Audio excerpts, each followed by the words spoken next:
Hey everybody, Matt Siltala here alongside Dave Rohr. I'm with Avalanche Media, Dave with Northside Metrics for another one of these exciting podcast episodes. And today, what we're going to talk about is, well, something in the industry that just happened that's kind of funny / not funny, but we're going to be talking about the importance of domains and registering them and making sure that you're the one that's in control of them. Because why don't you kick us off, Dave, and kind of give us an idea why you had, why you wanted to talk about it with this episode? I won't mention the poor company and the poor people that have had to go through the not so fun stuff. But I mean, an entire service went down because the domain didn't get registered. So, and didn't someone else purchase the domain for them and kind of like was a good Samaritan with it all and saved them? Yeah, someone did actually renew it for them and paid for it. I'm sure he's getting flooded with T-shirts and tchotchkes and probably, gift cards to a nice dinner somewhere, and who knows what else. Maybe he'll blog about it and say, thanks people for, all this nice stuff. But luckily, they did have a good Samaritan. And there's also been stories about various domains being stolen from people over the years. That people just maybe I was going to say maybe walk through the people how that happens, and so maybe it can help them avoid something like that ever happening to them. I am not a security person. We should have a security person on that can talk about that. We could have my wife Carolyn, who's talked about that in various pub cons and stuff. But I want to say it was, and I'm probably wrong about this, but it was like either sex.com or something in that adult space where someone kind of came in and talked through the customer service people, and there just wasn't enough levels of security. There was some sort of weak point with the customer service person, but also with how it was set up, and they were able to kind of steal their domain. Wow. Much easier to steal someone's domain is to, just kind of wait for it to drop. And what that is when someone doesn't renew a domain, you can go in and kind of get it. And so all of those links, all of the traffic that might be going there, you can reconstruct it, you can redirect it, and you can basically, quote unquote, steal their traffic. Now, I know that you are not legal and I'm not legal, and we tell people that many times throughout this podcast, but I'm curious, have you ever read anything, or do you know anything about the legalities of something like that? Like, if you do take it over, but yet, they're the ones that have it, proven registered trademark, or I can't even remember the way, the wording for it, but what about something like that? What kind of issues would people run into with letting it go and then, but not being too worried about it because they know that they own the rights to it or something? I'm not a legal person, but just thinking through the process and stuff, you could go back to the registrar and say, hey, I let it drop, and they'd be like, basically it says that they just registered it. Yeah. So then you'd have to go through your lawyers. Or talk to a lawyer about that stuff to say, hey, here's my trademark. You'd have to go dig up all your trademark stuff. If you don't have it, it's going to become even more difficult. So bottom line is, at least you're saving yourself from a whole lot of legal and possibly money they're paying for legal, which is not cheap, and more importantly, just the headache of it and embarrassment. Yeah. Well, and if you live and die, we did a show recently where if you have one channel and that channel is organic and you lose your domain, well, now what are you doing? Yeah. Now you have to reset up your AdWords, your Bing PPC. Oh, didn't even think about all that side of it. Yeah. All of the kind of headaches that go with it. And there's so many different places out there. Some places charge anywhere from, depending on what the domain is. There was just a sale where I register my domains at Namecheap, and there was just a sale for 48 cents a year. Oh, wow. For domains, like domains for every different personality, and there's it's all these new extensions where it's .trade, .date, .accountant, .racing, .webcam, .science, .cricket, all these different things. So if you're an accountant and you're listening, and you already have a domain or something, you could get your name .accountant and just redirect it. Yeah. For 48 cents. Wow, that's crazy. Register it for 10 years. So, are there any tools that you know of that monitor, that kind of help you remember when you need to renew, or hey, if it's down, or anything like that? Are there any ones that you know of off the top of your head that are your more favorite ones? A couple. Sadly, I haven't consolidated my domains, so I do get emails all over the place. I've also personally lost domains because I stopped paying attention to emails. So the best thing to do, most of them I've consolidated into one place, but I still have them in 3 places now, I think. Yeah, 3. The best thing to do is to go through, and if you are someone, I was not a true domainer. I think I got up to 60 to 80 domains at one point.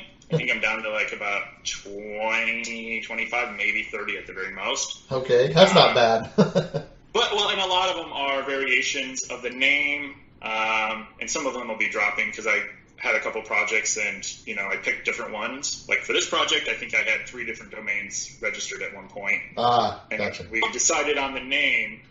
I'll let the other ones drop. Gotcha. $20 just to make sure I had it if we wanted it, and now it's gone. Make sure you have the correct and most recent or an email address you actually check all the time. I just got a notification that one of the credit cards I had on file somewhere is about to expire because it's an old one. So I can have all the renewals stuff set up and turned on, but if my credit card's out of date and my email isn't going to me, and usually in a bigger company that's what happens. Right. If no one sees the email that says your credit card's out of date, no one's going to see the email that says, hey, your domain is expired, you need to re-register it, hey, last chance, hey, it's going to drop. Well, and how easy is it, and I've done this in the case, with certain domains that are really important, I'll set up just calendar alerts to, hey, go and make sure this is renewed, or go and make sure your credit card information is up to date. And, it takes 2 seconds to make yourself a calendar reminder, and that's something simple that, you do tend to pay attention to those because most of the time we have all those alerts that go right to our phone or our watch or whatever it might be, and it's just one added layer of protection, especially, like we're talking about with the story that you started us off with, especially if you're a business like that, where, think about there's some businesses that literally millions of dollars could be lost for the domain even being down a day. Yeah. And when I worked in-house in the SaaS solution, we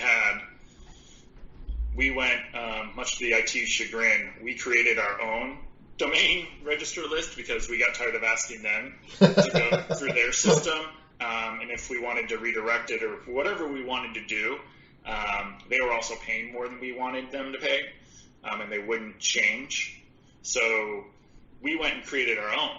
And then what we did is we had, for the marketing team, we had marketing at, whatever your company name is, and it was basically email list blast, or internal email list. So anytime an email alert came in from any service that we set up, which would be, for Google Analytics, it was a user. For our domains, it was a user. For certain services we used, so that if I quit or my boss or someone else that managed it day to day, and they left and their email went away, it wasn't emailed to them. Instead, it would go to this one that would then blast it out to everyone on this team. My dog's saying hi to everyone, by the way. Oh, the fun! Chasing a scorpion. Yeah, the joys of recording live, folks. But yeah, so one of the things that I was thinking too is it in our industry, Bill Hunt, that's a pretty big domainer, right? Bill Hartzer probably. Or Hartzer. I'm sure has a bunch. Yes, Hartzer probably has more. That's exactly who I'm talking about. Thank you.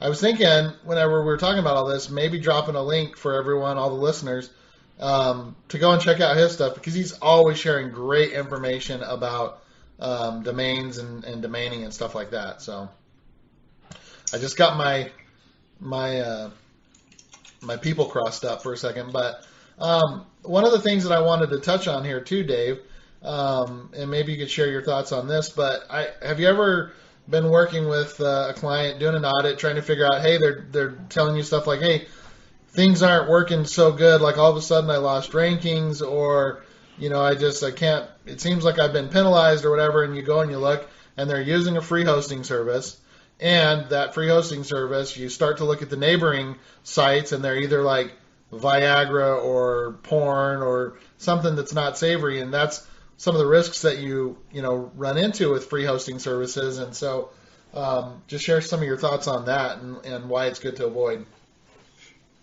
And if you have your own domain, I don't know why you would be using a free hosting service. Also, on the side of your truck, are you going to put mycompany.freehost.com? Yeah, true. Or are you going to put it on your business card? For me, it just looks not professional. All other SEO and all other things aside, which is another complete issue, but you don't have control of it. Say you're in business for 10 years and you're building links, you're building awareness to your brand, and now you're actually like, oh wow, I want a domain. How do you redirect that stuff from an SEO standpoint? And if something does happen to it, like you said, you're kind of associated with them. What happens when they close? Yeah. Because their business model, isn't working out, and they decide to close. Now all of your content, everything is on this free hosting company. You kind of lose that all too. Well, it kind of reminds me when we were talking about this, in the local space, like, remember how a long time ago, and I'm hoping that it's not so much of an issue now, that enough of the word's gotten out, but I know that there's still some people that suffer with it. But remember back in the day, you'd pay Yellow Pages, for example, for a listing, and they would build it up and they would get you ranked, certain keyword phrases would be searched for and Yellow Pages would come up and it was your listing. But then you decide you don't want to pay Yellow Pages anymore. They're the one that owns that, and then it's boom, all gone. And so kind of the same concept there. You're like making sure no matter what, you're the one that's always in control, because like you said, we've talked about this before many times too, about just different websites that you thought would never die. Like there was people I knew that had their whole business on Vine. They made a whole business out of 6-second videos, and it went under and gone. And so like, what do you do now? So what happens in that kind of a situation? Well, when you're always in control of it, you don't have to worry about that. Yep, and if you ever want to do a site redesign, your design, and maybe your free hosting service really isn't mobile friendly at this point, which it really should be. If you're using any of the Shopify's and the other alternatives, Squarespace is another one I was just working on recently, or the Evil Wix. Yeah. Bad. I love how their commercials make it so easy. It's just like this. Just click a button. I can feel you getting angry right now. Hours and hours trying to fix like design issues in one of those that I shouldn't be doing. It's supposed to be so easy. Yeah. Yet I spent about 4 or 5 hours trying to fix small little issues, and then they actually spent a whole bunch of time trying to fix it themselves too. So here's a question for you, because I know that there's lots of people in our industry that yell at you for, I can't believe you registered that through godaddy.com or whatever. What are some of the better domain registrars? Like, where would you say people should go and spend their money, and what's the best? Share that with us. What's the best? I personally still have a couple at GoDaddy. I now use mostly Namecheap. Okay. Namecheap.com.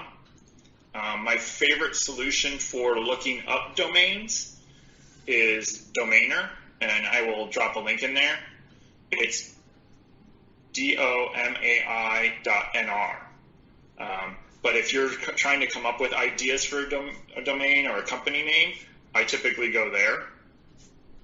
Now, what you sparked something that made me think of this, or you said something that just sparked this thought in my mind. But what would you recommend to the people that are trying to? And again, since we're talking about domains, but should I get the .com? Should I avoid the .org or the .net or the .info, or should I think about, like with what we did, we're .digital? Like what?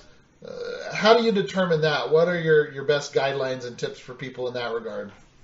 I also have 2 or 3 other variations where I do use the .com for this podcast. I literally have 3 or 4. For using just us as an example, the business of .digital, it was nice and short. Business of .digital is the domain name. Did I repeat that enough?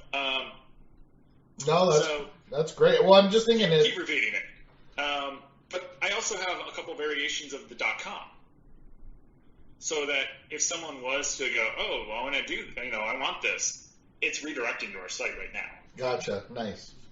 So for us, I thought it made sense to go with .digital.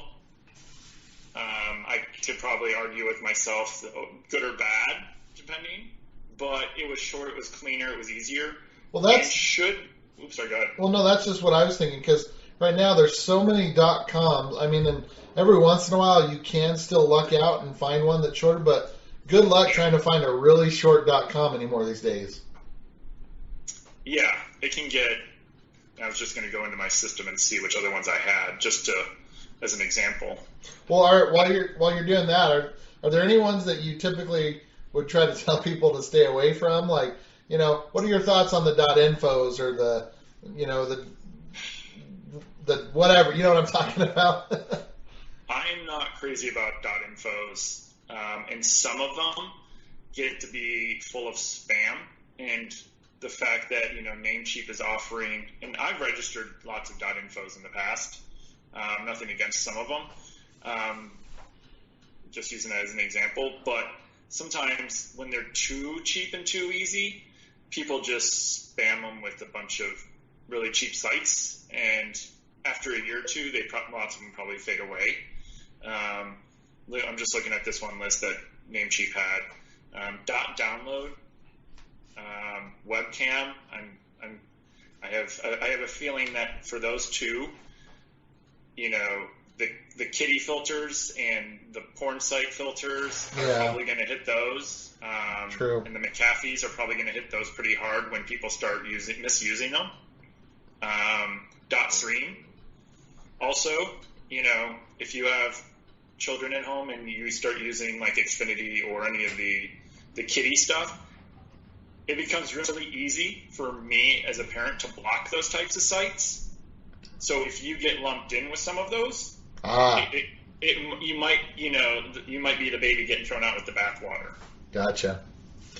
So again, all more good reasons to be on your own, to pick a good domain name, to pick one of the ones that aren't associated with that, and again, I'm thinking, because there's so many opportunities. Like, I love that we're business of .digital. Like, I think that's great. I mean, I don't know that there's any kind of rule anywhere that says you have to be a .com in order to be successful. So I think it's great, as long as we follow a lot of these other things that we talked about, and making sure that you're not using some free hosting service, that you're the one that's in control of them. You're not putting all your eggs in that basket, so in case that basket ever drops and all your eggs are gone. So yeah, if nothing else, register your own domain and host it on your own. Set up some sort of email so that you don't lose it and that you always will check. And if you're going to be using it for a while, register it for 10 years. Yeah. Register it for as long as you can. And that's what I'm always telling people. And I don't know whether this was true or not back in the day, but and again, I'm saying this was like 10 years ago. I used to tell people, hey, Google's going to look at it as these guys are interested in this business in the long term. If they're just interested in spamming, I don't know whether that was true or not, but I did it back in the day, and I still think to this day like it's a good idea. If you know you're going to be in it for a long time, and it's not a burner one, then yeah, register it absolutely for as long as you can. Yeah, at least 2 to 5 years. I'm looking. I have one through 2020. A couple other ones. Most of my other ones are like 2018, 2019, probably because I did them for a couple of years at least. And I have a couple that are just projects. I don't even know how many domains I have right now here in this folder. Some of them are projects that I'm like, oh, that would be a cool project. And I go and register the domain for those. I set it for 1 year. And then when it comes up in the next year, I take a look and I'm like, do I actually have time? Am I actually going to do anything with this? Then I start to think about what I should do. Yeah, we all have those late night bad decision domain purchases. One of mine, and I'll just confess, I'll end with this, and then you can wrap it up however you want. But I bought twitteredupon.com at one point because I had it in my mind that I was going to create this awesome, dig style type site where you came across tweets and you can vote them and how much you loved them. Dude, it was like my $1 million idea that I had at like 2 a.m, and I just woke up and I purchased it and realized that, yeah, that was a bad decision. I've let most of those go now. I don't have a lot of them. I'm just looking. Yeah, I've let most of those kinds of go. But like for Business of Digital, I have 4. I have 4 different domains, all variations of, all very similar and close, and it cost me $40 a year. Well, and the thing is, but that's good though too. Like, and something that we didn't really touch upon or mention, but just for the reputation side of it, what you were saying a little bit when people type in, or like let's say that they think that it should be a .com or whatever, and they type it in and it redirects. It's great for reputation purposes, and a lot of times, if we're working with a business and we're doing reputation stuff, or they think that they might have some issues or whatever, we'll even go in and buy like the naughty word ones and the sucks and the like. Again, I'm not wanting to turn this into a whole reputation management type podcast, but again, since we're talking about domains, there's a whole other benefit to doing that side of it. Yep. And even if you aren't the person that manages your domain, make sure you have an access to it, and so that you don't get locked out, and just, set up some sort of email address so that it blasts you and a bunch of people, and make sure the credit card's up to date. And that's really the best thing to do. Awesome. That's great advice. Let's go ahead and wrap this one up.